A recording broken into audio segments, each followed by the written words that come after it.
বন্ধুরা, যখন আমরা জাপানের নাম শুনি তখন আমাদের মনে প্রযুক্তি, সুশি এবং প্রাচীন ঐতিহ্যের সুন্দর চিত্র ভেসে ওঠে। তবে আরও একটি বিষয় রয়েছে যেখানে জাপান তাদের দক্ষতার স্বাক্ষর রেখেছে, আর সেটি হলো পাইথন ফার্মিং। এটি শুনে প্রশ্ন জাগতেই পারে যে জাপানের মতো একটি দেশ যেখানে জমি ও সম্পদের অভাব নেই, সেখানে পাইথনের চাষাবাদ কেন করা হচ্ছে এবং এই চাষাবাদ এতটাই কার্যকরী কেন যে গোটা দুনিয়ার নজর এটির দিকে আকৃষ্ট হয়েছে। বন্ধুরা, এই ভিডিওটি অত্যন্ত চমকপ্রদ হতে চলেছে, তাই অনুরোধ করব ভিডিওটি শেষ পর্যন্ত দেখুন। তো চলুন ভিডিওটি শুরু করা যাক। বন্ধুরা, গল্পের শুরু জাপানের একটি দূরবর্তী গ্রামের ঘটনা দিয়ে, যা পাহাড় ও জঙ্গলে ঘেরা।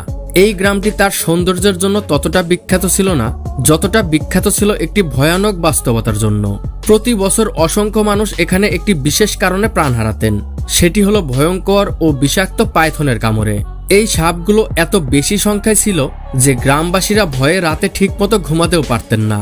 শিশুদের জঙ্গলে খেলতে যেতে দেওয়া হতো না, এমনকি ক্ষেত খামারে কাজ করাও জীবন নিয়ে ঝুঁকি নেওয়ার সমান হয়ে দাঁড়িয়েছিল।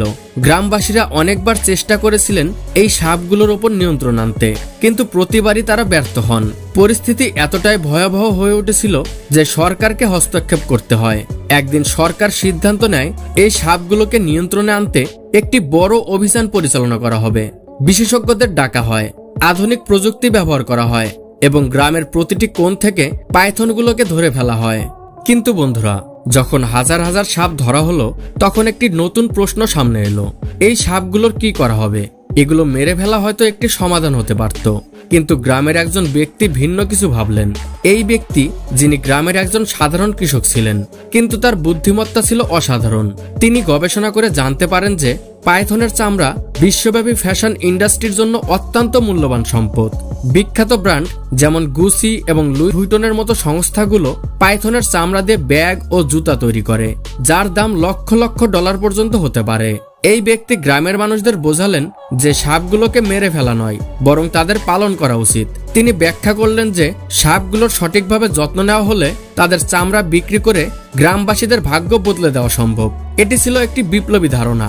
ফলে গ্রামের মানুষরা সেই কৃষকের কথাই বিশ্বাস করল, কারণ তাদের কাছে হারানোর মতো কিছুই ছিল না। সাপ ধ্বংস করা গ্রামের মানুষের জন্য নতুন কোনো বিষয় ছিল না, কিন্তু সাপ থেকে উপকার পাওয়ার এই ধারণা একেবারেই নতুন ছিল। সরকারও এই প্রকল্পে আগ্রহ দেখায় এবং কৃষকদের সহায়তার জন্য তহবিল এবং প্রশিক্ষণ কেন্দ্রের ব্যবস্থা করে। সেই কৃষক, যিনি এখন গ্রামের নেতা হয়ে উঠেছেন, একটি কার্যকর পরিকল্পনা তৈরি করেন। প্রথমে সাপদের জন্য একটি নির্দিষ্ট এলাকা নির্ধারণ করা হয় যেখানে তাদের সঠিকভাবে রাখা ও যত্ন নেওয়া সম্ভব। এই এলাকাটি আধুনিক পদ্ধতিতে প্রস্তুত করা হয় যাতে সাপদের জন্য প্রাকৃতিক পরিবেশ নিশ্চিত করা যায় এবং তারা সুস্থভাবে বেড়ে উঠতে পারে। এখানে তাদের খাদ্য, স্বাস্থ্য এবং আকারের উপর বিশেষ নজর দেওয়া হয়। গ্রামের মানুষদের সাপের যত্ন নেওয়ার প্রশিক্ষণ দেওয়া হয়। তাদের শেখানো হয় কিভাবে সাপকে খাবার দিতে হয়, তাদের স্বাস্থ্য ঠিক রাখতে হয় এবং সবচেয়ে গুরুত্বপূর্ণ, তাদের চামড়া কিভাবে সুরক্ষিত এবং মূল্যবান রাখা যায়। এটি একটি কঠিন কাজ ছিল, কারণ সাপের চামড়ার গুণমান সরাসরি তাদের সঠিক যত্নের উপর নির্ভর করে। যদি কোনো চামড়া নষ্ট হয়ে যেত তবে তার মূল্য কমে যেত, যা সবার জন্য ক্ষতির কারণ হতে পারত। ধীরে ধীরে গ্রামটি ভয়ঙ্কর একটি সমস্যার সমাধান করে নিজেকে নতুনভাবে পরিচিত করতে শুরু করে। যেখানে একসময় গ্রামের মানুষ সাপের ভয়ে আতঙ্কিত থাকত, এখন সেই সাপই তাদের সবচেয়ে বড় আশা হয়ে উঠেছে। প্রতিটি ঘর নতুন আলোয় আলোকিত হয়ে উঠেছিল, কারণ এই উদ্যোগ গ্রামের দারিদ্র্য কমাতে এবং কর্মসংস্থানের সুযোগ সৃষ্টি করতে গুরুত্বপূর্ণ ভূমিকা পালন করছিল। গ্রামের কৃষকদের পরিশ্রম শেষ পর্যন্ত সফলতা পায় যখন প্রথমবারের মতো পাইথনের চামড়া প্রক্রিয়াজাত করে আন্তর্জাতিক বাজারে পাঠানো হয়। বড় বড় ফ্যাশন ব্র্যান্ড, যারা এশিয়ার জন্য মানসম্মত ও মূল্যবান চামড়ার খোঁজে ছিল, তারা এই চামড়ার সৌন্দর্য এবং গুণমান দেখে মুগ্ধ হয়ে যায়। গুচি, লুইস ভুইটন এবং হারমেসের মতো ব্র্যান্ডগুলো শুধু এই চামড়াকে গ্রহণ করেনি, বরং এর জন্য মোটা অঙ্কের অর্থও প্রদান করেছে। এটি ছিল সেই মুহূর্ত যখন গ্রামবাসীরা তাদের প্রকৃত সফলতার স্বাদ পায়। শুরুতে কিছু অর্ডার আসে, কিন্তু খুব দ্রুতই এর পরিমাণ এত বেশি বেড়ে যায় যে গ্রামবাসীরা অবাক হয়ে যায়। বন্ধুরা, আপনাদের জানিয়ে রাখি যে গুচি, লুই ভুইটন এবং হারমেসের মতো আন্তর্জাতিক ব্র্যান্ডগুলো সবসময় তাদের পণ্যের মানের জন্য সেরা চামড়ার সন্ধান করে। পাইথনের চামড়া এই ব্র্যান্ডগুলোর জন্য বিশেষভাবে গুরুত্বপূর্ণ, কারণ এর মজবুত গঠন এবং প্রাকৃতিক নকশা প্রতিটি পণ্যকে একটি অনন্য মান দেয়। একটি পাইথনের চামড়ার ব্যাগের দাম $5,000 থেকে শুরু হয়, তবে বিশেষ ধরনের চামড়া এবং নকশাযুক্ত ব্যাগের মূল্য $2 লাখ পর্যন্ত হতে পারে। ফলে এই শিল্প শুধু জাপানের এই গ্রামকে আর্থিকভাবে সাহায্য করেনি, বরং ফ্যাশন ইন্ডাস্ট্রির বড় বড় ব্র্যান্ডগুলোকেও একটি নতুন মানদণ্ড প্রদান করেছে।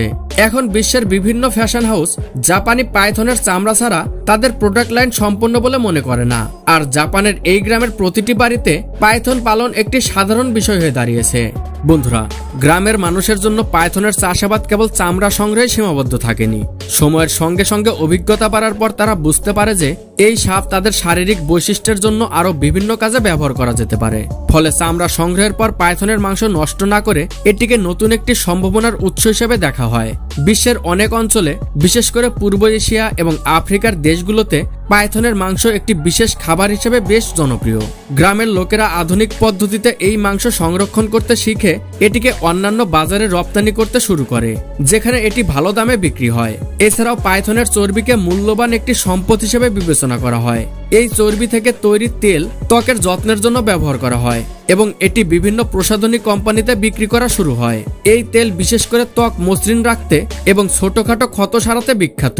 গ্রামের নারীরা এই তেলকে হার্বাল পণ্যে অন্তর্ভুক্ত করা শুরু করে, যা অল্প সময়ের মধ্যে স্থানীয় বাজারে জনপ্রিয় হয়ে ওঠে।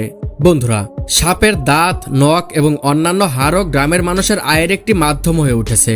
এসব উপাদান দিয়ে গয়না এবং গৃহস্থলীর পণ্য তৈরি করা হয়, যা শহরের মানুষের জন্য বিশেষ আকর্ষণীয় হয়ে উঠেছে। এই জিনিসগুলো হাতে তৈরি করা হয়, যা গ্রামের সংস্কৃতি এবং দক্ষতাকে একটি স্বতন্ত্র পরিচয় দিয়েছে। শুধু তাই নয়, সাপের শরীরের বিভিন্ন অংশ শিক্ষা প্রতিষ্ঠান এবং গবেষণা কেন্দ্রগুলোতেও সরবরাহ করা হয়। জীববিজ্ঞান গবেষণার জন্য এই সাপগুলোর ব্যবহার আরেকটি আয়ের উৎস হয়ে ওঠে। গ্রামটি তাদের সঙ্গে অংশীদারিত্ব গড়ে তোলে, যারা প্রাণীজগৎ এবং সাপের জীবনের রহস্য বোঝার জন্য কাজ করে। বন্ধুরা, এই গ্রামের গল্প কেবল সাপ চাষের সাফল্য নয়, এটি মানুষের পরিশ্রম, উদ্ভাবন এবং প্রযুক্তিগত চিন্তার একটি অসাধারণ উদাহরণ। যেখানে একসময় ভয় এবং দারিদ্র্য রাজত্ব করত, সেখানে আজ সমৃদ্ধি এবং উন্নতির আলো ছড়িয়ে পড়েছে। পাইথনের চাষ শুধু গ্রামের চেহারা বদলায়নি, বরং আন্তর্জাতিক বাজারে জাপানকে একটি গুরুত্বপূর্ণ স্থান এনে দিয়েছে। কিন্তু সাফল্যের সঙ্গে অনেক চ্যালেঞ্জও এসেছে। গ্রামের মানুষ জানে যে তাদের এই সম্পদের ব্যবহার দায়িত্বশীলভাবে করতে হবে। সাপের সংখ্যা নিয়ন্ত্রণে রাখা, পরিবেশের ভারসাম্য বজায় রাখা এবং সরকারি আইন কানুনের যথাযথ পালন করা তাদের জন্য অত্যন্ত গুরুত্বপূর্ণ।